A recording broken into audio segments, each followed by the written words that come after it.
Laser sights will make you a more accurate and confident shooter by providing visual feedback on sight alignment and trigger control.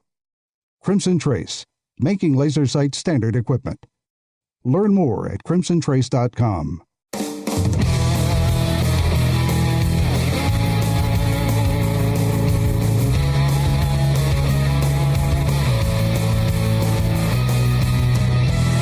Today on Tom Gresham's Gun Talk, Tom covers campus carry, cool guns, training, competition, and much more. Check out guntalk.com. And now, here's Tom. Well, all righty. I am so glad that you could be with us. We're going to be, we're going to have a lot of fun today. By the way, I'm Tom Gresham. The show is called Gun Talk. We've been doing this for, at least a week. 22 plus years now. Crazy. Heard coast to coast around the world, 240 plus radio stations. You can also follow me on Twitter. You can follow Gun Talk. Like us on Facebook. You can watch our TV shows on YouTube, Roku, Amazon Fire, Apple TV, Sportsman Channel, a lot of different ways to know all the different things we're doing. We're putting out live Facebook videos. Just had Ryan and KJ down there in Puerto Rico right now as I'm speaking, and hunting iguanas with air guns. And I mean, they're whacking them and stacking them, and down there they love it. So please shoot as many of these as you can. They're a nuisance. Never would have thought of that, but I was really tempted to go with the title of Iguana Go to Puerto Rico. Oh, God, that's awful. But I'm going to be spending some time today with a bunch of my friends. We're going to pull in some friends and kind of yak about what's going on and what everybody's doing, and just spend a little quality time. So along those lines, a fellow that has been on the show a number of times, he is a top reporter, a really good writer, and a good friend. Dave Workman joins me right now. How you doing, Dave? Well, I'm fine, Tom. For one old guy talking to another, I'm pretty good. So, all right. So, have you ever hunted iguanas? No, but I've been compared to lizards of one sort or another by my critics. So Now, your background, you go way back. Obviously, you're editor of gunmag.com. Is that right? Yeah, and okay. Before that, I was the senior editor of Gun Week, which was succeeded by the gunmag.com, and I also write for Liberty Park Press, and then way back before I came on board with Gun Week, I was the senior editor at Fishing and Hunting News, a publication that is now defunct, alas. But I remember that one. I was I was there for 21 years. Whoa. And that gave me all kinds of opportunities to write about the outdoors. It's funny. People got the misimpression that all I did was go out and hunt and fish all week long and then maybe spend an evening writing about it. And that's not really what goes on with a publication. No, most of your time is spent, at a keyboard in an office, but that's just the way it goes. But, of course, you do a lot of work for the Second Amendment Foundation. You just had an interesting case in Seattle that I'd like to talk about because it's kind of Second Amendment, but it's very much First Amendment, and it's very much freedom of information as opposed. And I like to make the distinction. There's the freedom of the press, and then there's freedom of information, and there's the First Amendment. And sometimes the folks in the press somehow think that they have a special calling, especially people like the Seattle Times. And you kind of wrap those guys around themselves in a knot they couldn't let go of. Well, yeah, it's on a personal level. I've always considered myself a journalist. I've got a degree in journalism from the University of Washington, and whatever else I do around here or anywhere else, I'm a journalist, and that's what I do. And so when Seattle adopted this gun violence tax back in 2015, I started writing about it, and I wrote about it from a perspective of the people who were criticizing the idea because they said, hey, first, this isn't going to raise the $300,000 to $500,000 that they're predicting. And second, and perhaps most important, the critics said this is not going to prevent so-called gun violence. They were right on both counts. And so I writing about that didn't put me in very good stead with the liberals of Seattle, but too bad. Well, and then, of course, the city, they put this tax on guns, and honestly, their stated intention, which is the weirdest part of this whole story, was to drive gun stores out of business, to run them out of Seattle. And, they really the city council made no bones about it, that that's what it was all about, did they? Well, during the discovery part of the lawsuit that was launched by the Second Amendment Foundation, the National Rifle Association, and the National Shooting Sports Foundation. First time in history those three groups have ever been involved in the same lawsuit. Wow. Discovery found some emails that had been traded between members of the city council that strongly suggested that's exactly what they wanted to do, was dance around the state preemption law, which prohibits cities from practicing gun control of any kind, and find a way to control guns inside the city of Seattle. This gun violence tax, at least so far, has enabled them to do that. And, the danger of that is that other cities around the state and maybe around the country will decide that, hey, we can do that too and get away with it. So they've opened a Pandora's box here. And unfortunately for all other groups that may oppose some different kind of a tax that is levied by a city, this sets a really dangerous precedent. And unfortunately, the state Supreme Court just upheld that and said it doesn't violate the preemption, which is, you had to squint really hard to come up with that kind of conclusion. Well, yeah, you've got that just nailed, Tom. It's a ruling that I read about 3 or 4 times, and I got to be honest with you. I sat here and I read the ruling, and I looked at some of the past news clippings quoting some of the members of the council, and I have to admit, I asked myself, what the hell are they thinking? Yeah, it's one of those things. But okay, well, let's go to the lawsuit. So you sued. You get to my lawsuit, yeah. Yeah, because you sued because they said this is going to raise as much as $500,000. They start taking in taxes, and then they won't tell anybody how much they have taken in taxes. Now, wait a minute. This is a public entity. These are taxes paid by the public, and this is information we, the public, should be able to have, right? That's right.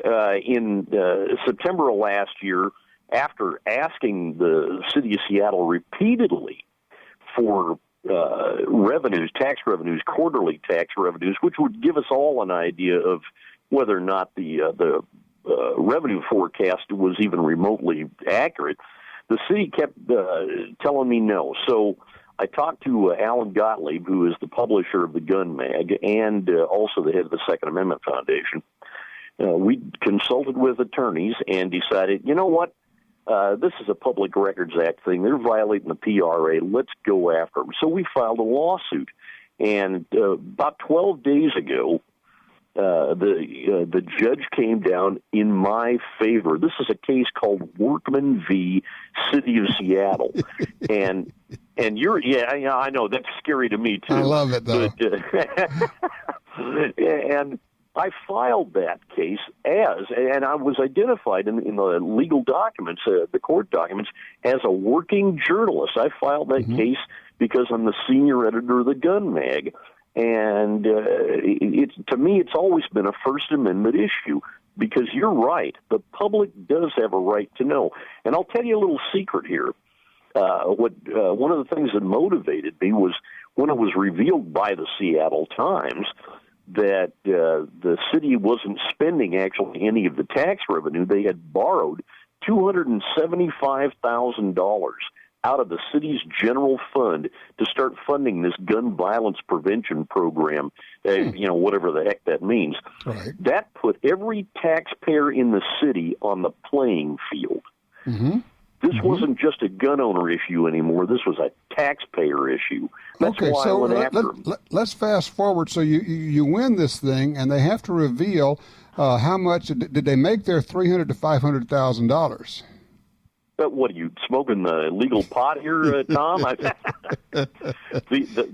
They revealed to me on Monday, and I know they had to be dragged kicking and screaming to do this. $766.22 for the entire year of 2016. And they're going to lose more this year. Wow. And the funny, okay, that's all well and good. And I just have to, kind of as our final point on this, the funniest part of the whole deal was the Seattle Times, on the one hand, wanting to support a Freedom of Information Act, a Public Records Act request, and forcing them to reveal taxpayer information. On the other hand, they're just torn because they hate gun owners so much. And so they're branding you as some kind of a gun advocate instead of a journalist. And it's like they're saying, well, it's a good decision, but at the same time, we hate guns and gun owners. It was just hilarious to read it. Well, yeah, and frankly, I'm disappointed in my media colleagues at the Seattle, and their colleagues. I mean, we're in the same business. Mm-hmm. I'm really disappointed in the editorial board of the Seattle Times taking what I consider to be a cheap shot at me. They know what I do for a living. I pound a keyboard just like those guys do. Sure, I'll give them a little bit. I'm an advocacy journalist, but still I'm a journalist. And I asked a legitimate question on behalf of all the people in the city of Seattle, and the city tried to stonewall me. Sure. If this was any other issue besides guns, the Times, maybe the SeattlePI.com, King, Como, Cairo, all the major affiliate TV stations, they'd have all been chomping at the bit to become players in that lawsuit. But it's because of what I do and who I do it for that everybody kind of kept their distance. Yep, exactly. Hey, Dave, we appreciate what you're doing. It is a fabulous case. I'm glad you did that. Keep on swinging and punching, man. I know there's always another fight coming around the corner. We got to keep at it, man. Well, it's very welcome, Tom. Thank you for having me. All right. Thank you. Dave Workman from thegunmag.com. Check it out. Really good website. By the way, if you want to enter for a chance to win something very cool, go to guntalk.com/win, WIN. Giving away all kinds of cool stuff from Surefire. We got, let's see, a Warcomp closed-time flash holder, a blast diffuser, combat light, P3X Fury. It just goes on and on. Check it out. guntalk.com/win.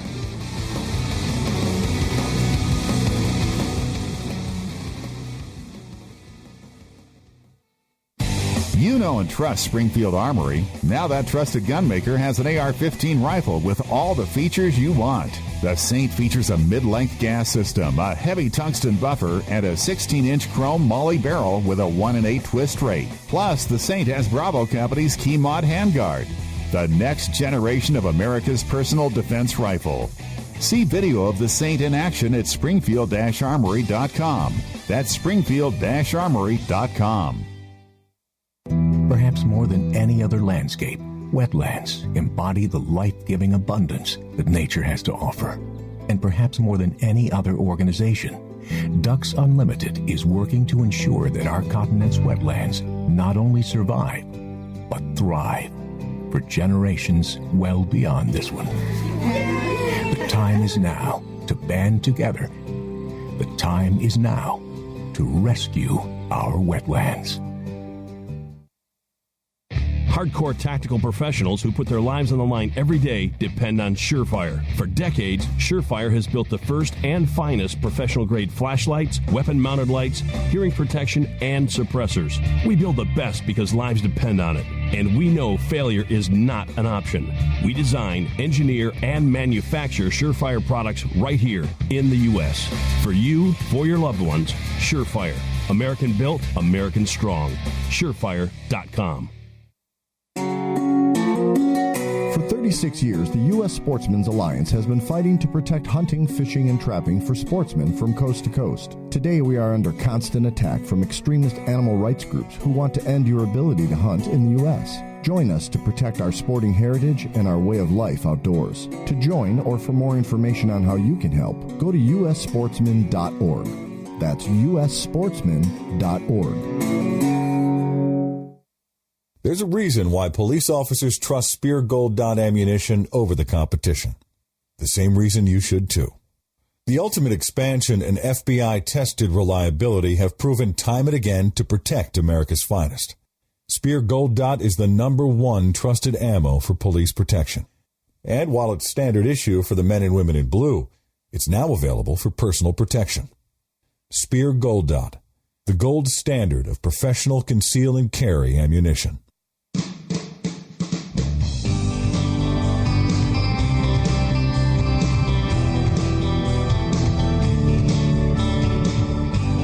All right, back with you, Tom Gresham. It's great fun to have a bunch of my friends together here. We are just kind of gathering and shooting the breeze. One of the guys that I have been involved with for many, many years, we have done TV together, radio together, both of us writing a lot of words about guns, and he is truly one of the preeminent firearms self-defense experts, as well as just a knowledgeable guy. And, oh yeah, something you don't know, a really good competitive shooter and law enforcement officer. Masada Ayub joins us right now. Hey, Mas. Tom, how are you? I am good. I've been following you. You stay as busy as anybody I know, teaching courses all over the place. Well, we Arabs are supposed to be nomadic. It's in the genes.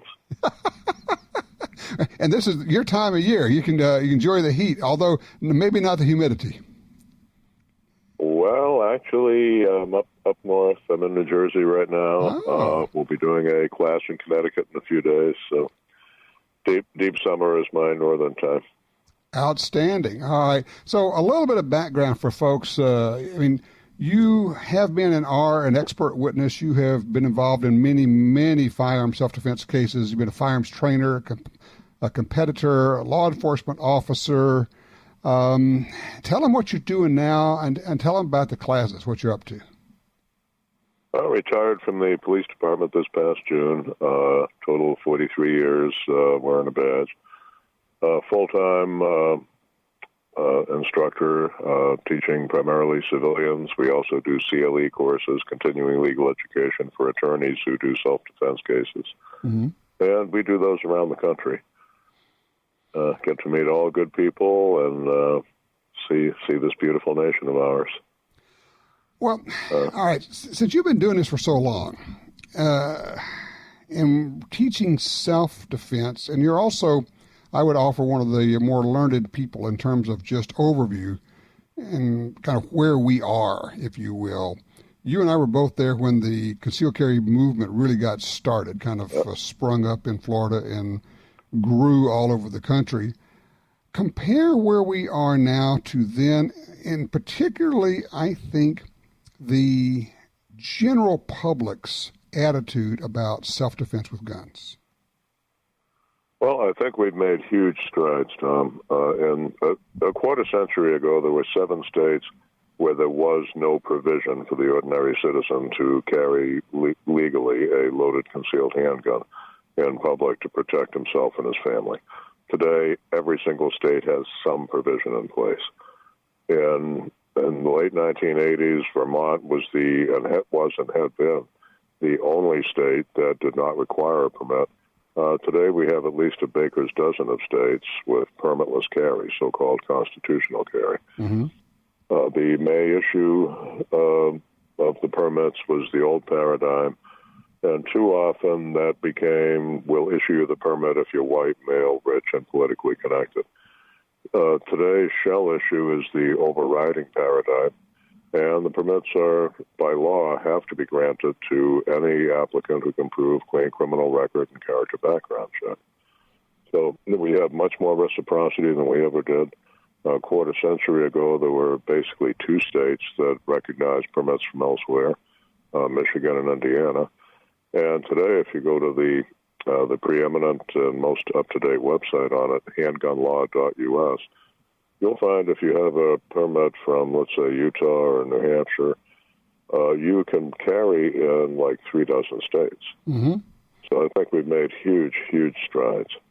The other thing I would offer, and I would kind of like to get your take, because you're seeing people come through. Now, admittedly, you're not teaching basic concealed carry classes. Yours are more advanced for people who are, they've bought in at a different level. But one of the things we keep hearing is that we have a different type of person carrying and getting permits and getting serious about it, specifically a lot of women. What are you seeing? We are seeing distinctly more women, and we now have several women's groups, Girl and a Gun, for example. dedicated to the armed female.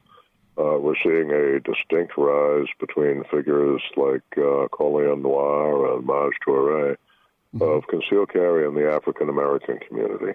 They're breaking down the old stereotype that it's strictly for fat old white guys, and the practice is broadening.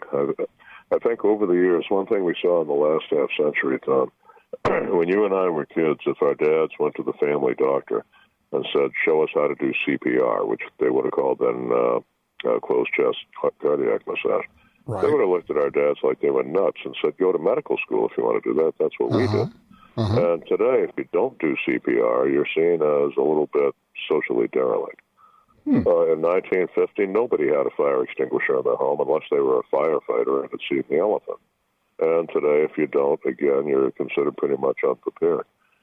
The defensive firearm is very much an analog to the fire extinguisher. It's a realization that, in time and motion study, motion takes time.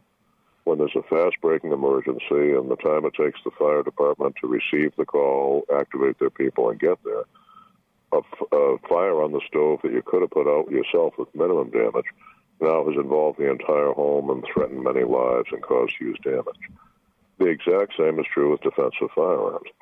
If average police response time in America is 11 minutes to an emergency call, and people are pulling triggers or thrusting knives, the victim there, if the victim is armed and prepared, who turns the tables, can extinguish the threat there and save a huge amount of life and prevent a huge amount of damage. Exactly. And really, let me get you, hold on just a second. I got to run to a quick break here. I'm going to hold you over because we have more to talk about. I'm talking with Masada Ayub. Obviously, if you don't know, you can also read Massa's work at backwoodshome.com, where he writes a blog there. It's very much worth reading. Yeah, the idea, and I've used that analogy myself, of basically a defensive handgun or a gun does the same thing as a fire extinguisher. It allows you to control the situation until help arrives. No one would tell you, "Hey, just don't put out a fire yourself. Leave it to the pros." And yet some of them would tell you that with self-defense guns. Makes no sense. We'll be right back.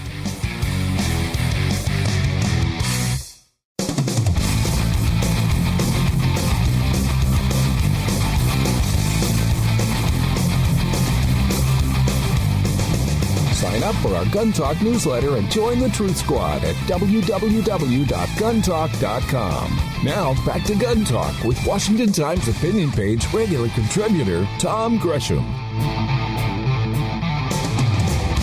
All righty. You know him as a firearms instructor, obviously a talented writer, author of a number of important books about self-defense. But I will tell you, I know Masada Ayub as one of the finest teachers that I've ever run into. Some people are just born teachers, and I think you are one of those. That's kind of you to say so. It's whatever the subject matter would be. Well, no matter what the subject would be, you would be a good teacher. If you would, just tell people what you're doing now, what the classes are, and where they can find out about them. Masada Ayub Group. That's MASSADAYOOB Group.com. Navigate the website. You'll find the classes we do around the country. They're geared 20 to 40-hour programs, either all classroom or all range. The 40-hour programs are probably 65% classroom and the rest live fire. Geared primarily for the armed citizen who keeps or carries a firearm for self-defense. We get a lot of cops, particularly cops who are about to retire, who want to know the armed citizens' rules of engagement, where they slightly differ from those of the law enforcement officer.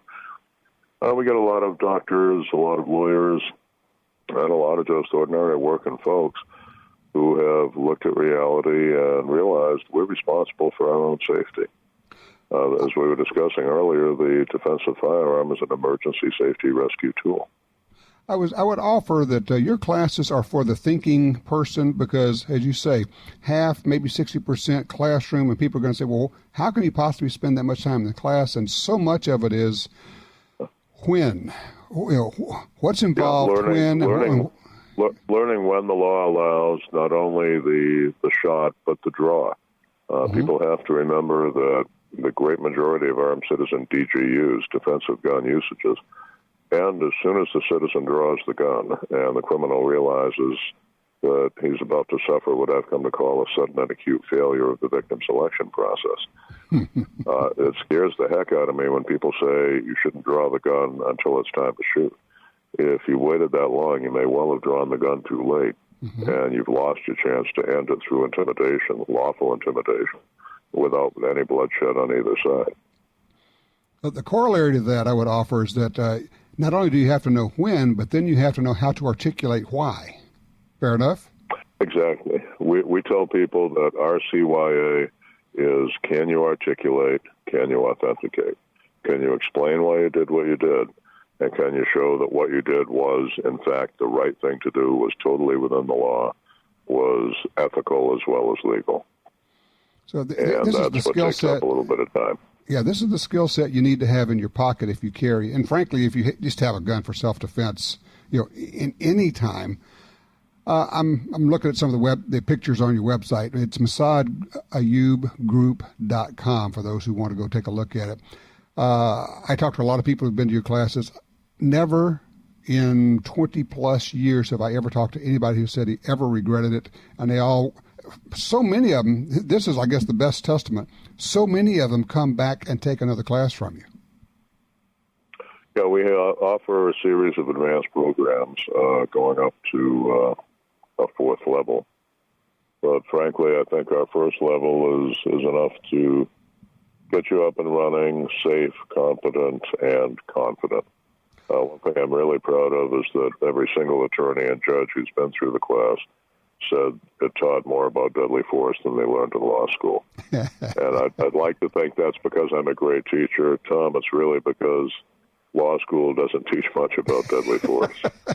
Well, you and Marty Hayes, I think, are on the forefront of that. I mean, talking about taking this seriously and saying, okay, we're going to find out what the law really is, and we're going to teach it to people who really need to know it. So, yeah, you both, and of course, you are over at the Firearms Academy of Seattle, and you and Marty, of course, work together.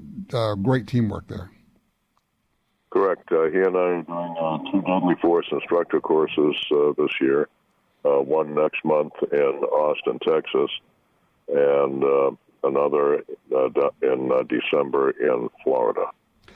I would also submit, 2 things which sound like opposite sides of the coin, same coin. In the last 20 years, we have had a lot more facilities created, a lot more good instructors out there where people can get good training. At the same time, we've had a lot more people get involved in it, and with the need to, if you will, vet your class, your facility, your instructor. What do you think? That's true.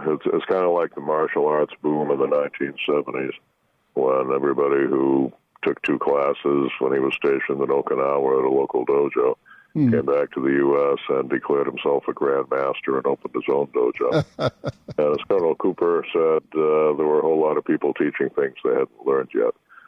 That's true today, but at the same time, we have the current generations of instructors is the golden age of private firearms training. Key thing, we have the internet now. Look for AARs, after-action reports by students who have been to the different classes. You'll get a good, honest look at who is teaching what. When you're looking at signing up for a class, ask who's teaching it. Ask to see a copy of their resume. The resume is not a brag sheet the way it's talked about colloquially.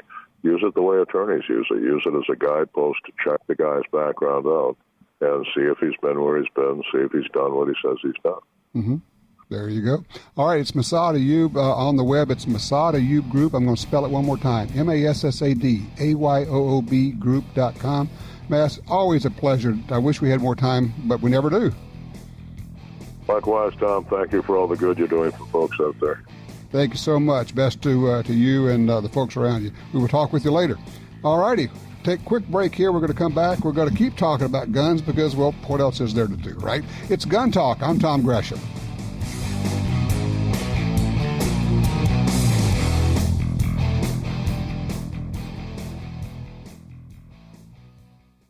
Cold Defense Ammunition, manufactured by Doubletap.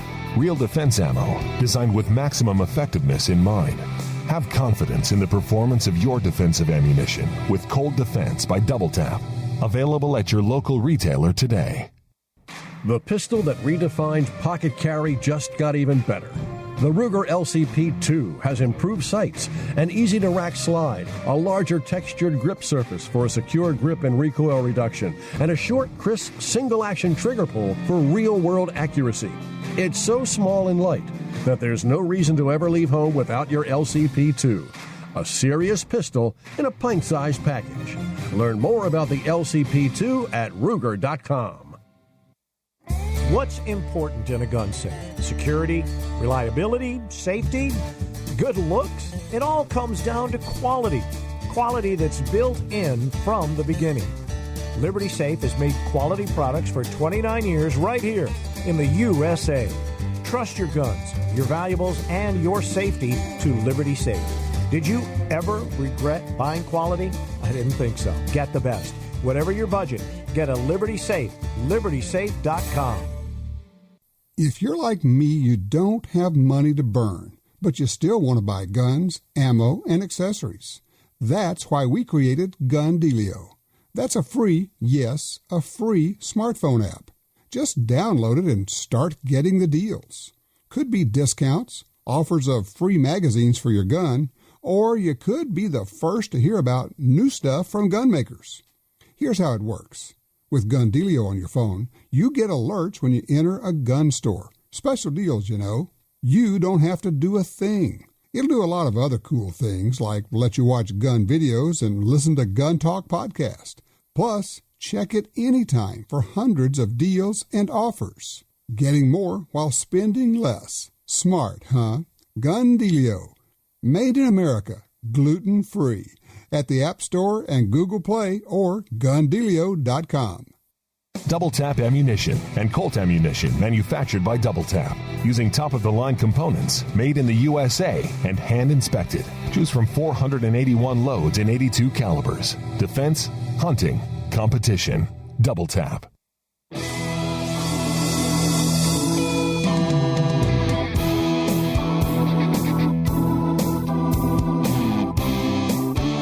Back with you here, Tom Gresham. You know, when it comes to competition shooting as well as custom guns, the name Clark has been at the forefront for, 3 decades now.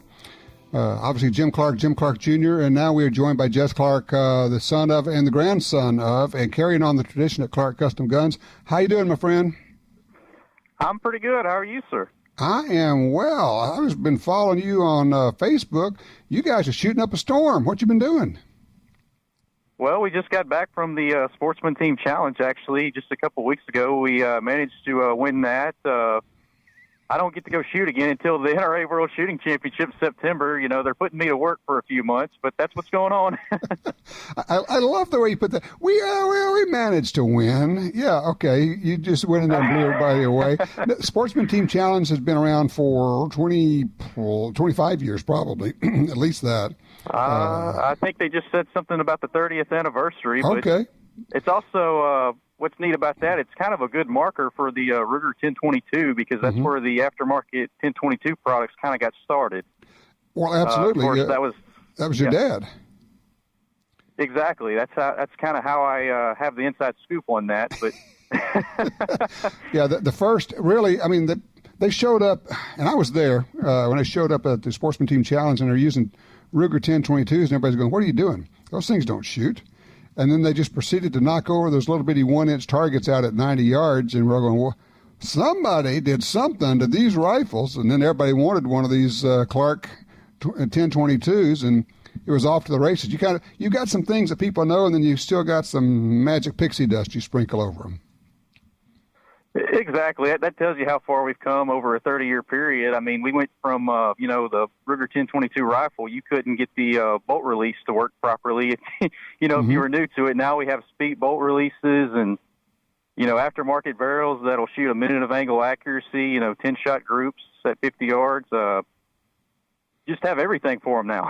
It's really crazy, and they're just so much fun. And to have a semi-auto like that is true minute of angle accuracy is pretty crazy. Now, I cannot count the number of people who've called into the show and they've had a problem with the gun and they can't get it fixed locally. I said, well, call Clark. The guys at Clark can do most things, and you don't have to be there locally. You can send them in. You got a whole team of really seriously experienced gunsmiths there, don't you? Right. I mean, we've been around for, I think it was nearly 70 years. I counted yesterday, since 1950. Wow. What's pretty neat as well is, a lot of these people were actually family, distant cousins and things of that nature. We actually brought in my brother here about 2 or 3 years ago, and he has a college education, and, what better way to use that than in a gun shop, Yeah, and not only that, Logan's turned out to be a pretty darn good shot, too. He has. He was actually, we just talked about the Sportsman Team Challenge. He was actually my teammate, so it actually worked out for him. He's never won anything, and we finally got him something. I got to tell the quick story. Your granddad, Jim Clark Sr., he used to make up a 1911 or a 22 and go out and win a match and then immediately sell it to somebody because they thought it was the gun. I mean, it was the gun. He did great pistol smithing, but the hidden part of all that was he was just a better shot than everybody else, too. Well, that's probably true for him, but in my case, it's more the gun for me. My 1022 has recently come up for sale from this match, so I understand totally. So you're doing the same thing. I'm doing the same thing. and just like your granddad, you say, I'll sell it, sure, because I can go make another one. You got it, exactly. That's the easiest sell, the one that you make right there on the line. That's right. For those who don't know, you guys are located just outside of Shreveport, Louisiana, in Princeton. And actually, they may have seen you, at least seen the operation, because you guys have been on TV a lot, right? Well, actually, we have. We're filming, I believe it's season 3 right now of our new show called Shootout Lane on Outdoor Channel. Right. Of course, that won't air for another 6 months or so. You know how this TV stuff works. Yeah, I do. Basically, for all that don't know, it's myself, Logan, Kay and Jerry Mitchell and their daughter Lena. Basically, it's just a family thing. There's all 5 of us, and we just do a little bit of reality TV with guns. So yeah, for those who don't know, is the nice thing. Those who don't know, Kay is your aunt, Jerry is married to Kay, and the whole family is a shooting competition gunsmith trainer family. It's a great operation you got right there. It really is. All right, so what is new that people need to know about in terms of gunsmithing? Is there anything new, or we're just doing the same things, just doing them better? Well, that's pretty much it. We're doing the same things and doing it better. We are working on a project right now for bullseye shooters. I can't talk a whole lot about it right now, but let's just say you won't ever have to send us another gun for an accuracy package again if we can get this to work. And we already have. It's just we're in the, I don't want to call it the idiot-proof phases, but we have to be sure that it'll accept every type of ammo to be safe. We also just came out with a new carbon fiber handguard. It actually uses a clamp system, so it's just one screw, and you can take a handguard right on and right off, no steel barrel nut. A lot of cool things like that, just smaller things, smaller improvements, same platform, There's nothing wrong with a 1911 or an AR-15, so. and for those who want to take a look, it's the website is Clark, it's singular, clarkcustomguns.com. You can buy parts for all these things. You guys have dozens and dozens and dozens of parts you have, as well as check out the classes and even find out about sending your gun in to have it worked on or tuned up.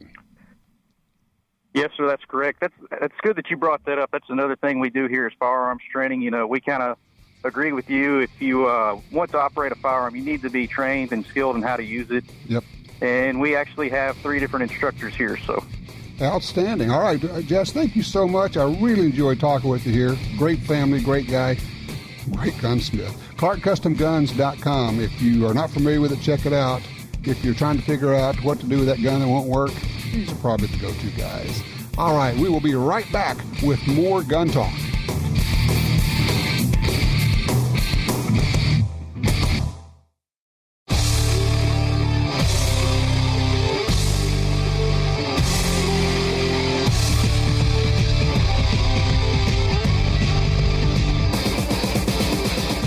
Well, as I say, we get letters, and I want to deal with 2 or 3 of these here because they're pretty interesting. Get one. Dan says, "Hey, Tom, I have to admit I am one of those who sent a firearm back to the manufacturer due to user error. I carried a Sig Sauer P226 for years on the job. I purchased the Sig Mosquito, virtually a 22 replica of the 226, to plink and practice economically. Shot the Mosquito on numerous times or occasions without a problem. Then on one frustrating trip to the range, I had several failures to fire. I packed up the Mosquito and sent it back to Sig. It returned a couple of weeks later with the tech notes indicating that it fired as desired. What the heck? It performs well in the northern temperatures of New Hampshire and not that of sunny Florida. The next time at the range, I discovered the, quote, guns problem.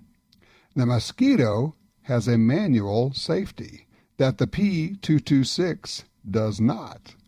I have never trained with a pistol with a safety. My finger is the safety. Another example of you'll perform how you train. I'm glad I stumbled on your show a couple of years ago while driving through the Midwest. Haven't missed a podcast since. Dan's in Key Largo, Florida. Yeah, if you don't take the safety off, you will probably have a failure to fire. Just kind of one of those things. Let's see. Randy's writing in, says, "Hey, I've looked all over the city for Black Hills ammo. I wanted to try that Honey Badger line. Says nobody carries it. Said can't find it. So what do I do?" You know, if you wanted to, you could just call Black Hills Ammo and say, "Hey guys, do you have anybody in my area who carries your ammo?" Rather than you trying to call and find it, just check with Black Hills and say, who carries it? I don't know. They may even sell it to you direct. And there probably are places online who could sell it to you direct. So just a thought there. Let's see. A follow-up from somebody else. Nathan says he was listening to the show, wanted to get an opinion on purchasing ammo. Says he has a training class coming up, and it requires 1,500 rounds for 3 days. Oh, man, that's a lot of rounds for 3 days. Okay. Says I was looking at AmmoSeek.com, but I started to worry about quality. Any recommendations to get good ammo at lower cost without ending up with a bunch of bad ammo at the class? It's a good question. AmmoSeek.com is kind of an aggregator site. And when you go there, you put in like 9mm, and it'll give you like zillions of listings on where you can buy ammo online. I would look for brand of ammo. Pay attention to the brand as much as the price. Yes, you can buy some really cheap stuff that is Russian ammo. It's stuff I would not put in my gun. But if you start looking there and you're going, oh, okay, well, that's Remington or Winchester or Federal or a name you know, and yeah, it'll probably cost a couple of cents a round more than the junky, horrible, dirty, nasty Russian stuff. Besides, who wants to collude with Russians? Oh, I'm sorry. Just say that out loud. Yeah, I have no problem using AmmoSeek. It's a good way to find ammo. Yeah, pretty good stuff. And then we get this from Kenneth. He says, hey, a while back you were talking about trimmable bifocals that can be put on your shooting glasses. Yeah, it's Optics 2020, OPTX 20, I think it's 20/20. If you look on Amazon or just Google them up, you can find Optics 2020. Very cool. They just stick on a little drop of water, stick it to the inside lens of the dominant eye lens of your shooting glasses. Put it up at the top part if you're shooting pistols especially.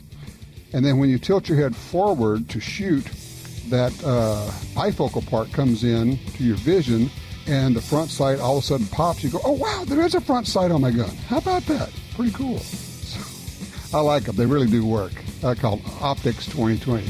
Hey, when we come back, we're going to be talking about carrying guns on campus. Good idea? Safe idea? And how's that movement going? We'll be right back.